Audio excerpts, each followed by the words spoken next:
Numéro 1. Qui est Dieu? Dieu est tout-puissant. Il peut tout. Dieu sait tout, partout, tout le temps. Dieu est saint, sans péché. Dieu est juste. Il pratique la justice. Dieu est bon pour les méchants comme pour les justes. Dieu est parfait. Dieu est merveilleux. Dieu est ton créateur. Dieu est celui qui a créé la terre et toute la nature. Dieu est le maître de l'univers. Dieu, c'est l'éternel. Jésus-Christ est Dieu. Dieu est amour. Dieu est sage. Glorifier Dieu, c'est le sens de la vie. Est-ce que tu veux glorifier Dieu pour l'éternité? Est-ce que tu veux vivre pour Dieu pour l'éternité? Est-ce que vivre pour ton créateur est quelque chose qui t'intéresse? Numéro 2. Le problème, c'est que tu es pécheur. C'est-à-dire que tu es quelqu'un qui est enclin à faire le mal et qui a déjà fait le mal. On est tous pécheurs. On a hérité ça de la chute dans le jardin d'Éden, avec Adam et Ève. Les péchés mettent un écart entre toi et Dieu. On ne peut pas accéder à Dieu en se complaisant dans le péché. Il faut faire un choix. Il y a un problème éternel, c'est que tes péchés t'amènent en enfer. Peu de gens osent parler de l'enfer, mais voici ce que la Bible en dit. C'est un lieu de souffrance éternelle où il y a des pleurs et des grincements de dents. Pourquoi?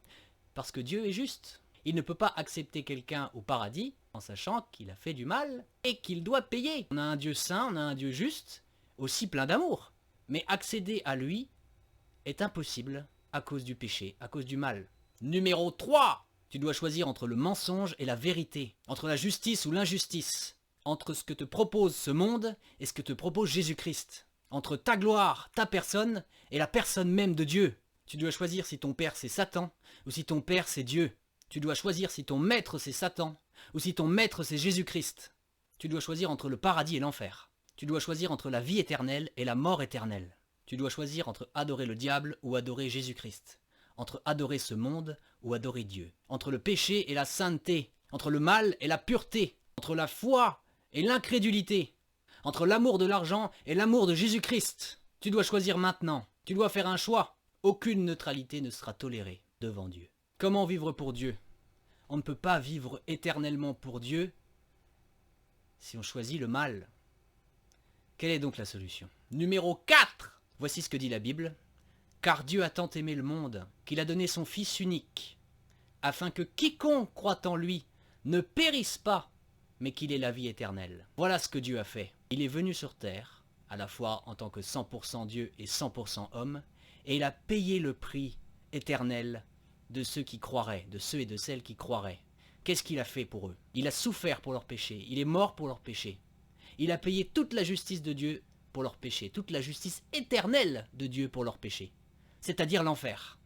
Donc la facture est payée pour ceux qui croient et se repentent de leurs péchés, acceptent de changer de voie. Numéro 5. Est-ce que tu veux changer de voie? Est-ce que tu veux vivre pour Dieu pour l'éternité? Vivre pour la gloire de Dieu pour l'éternité, dès maintenant et pour toujours? Dans ces cas-là, il y a deux choses à faire.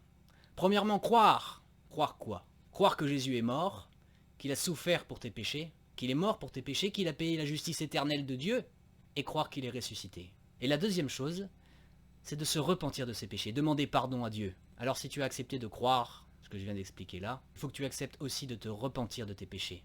Et si tu as accepté de croire, je vais te demander de couper cette vidéo et de parler à Dieu, de lui citer tes péchés et de lui demander pardon. Tu peux couper la vidéo maintenant.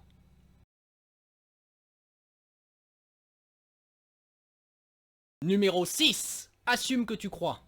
Assume que tu as choisi ton camp. Si tu as accepté ça, assume-le. Tu peux mettre ton nom en commentaire. Et assume-le. À chaque fois que tu en auras l'occasion, ou pas. Tu peux le faire sans en avoir l'occasion et provoquer des occasions. Dis ce que tu crois. Numéro 7. Invite, comme je viens de le faire, les autres à croire, à se repentir, à accepter le message de l'évangile et à vivre pour le vrai sens de la vie, qui est de glorifier Dieu pour l'éternité. Alors tu peux le faire de bien des manières et tu peux aussi partager cette vidéo. Et tu peux t'abonner!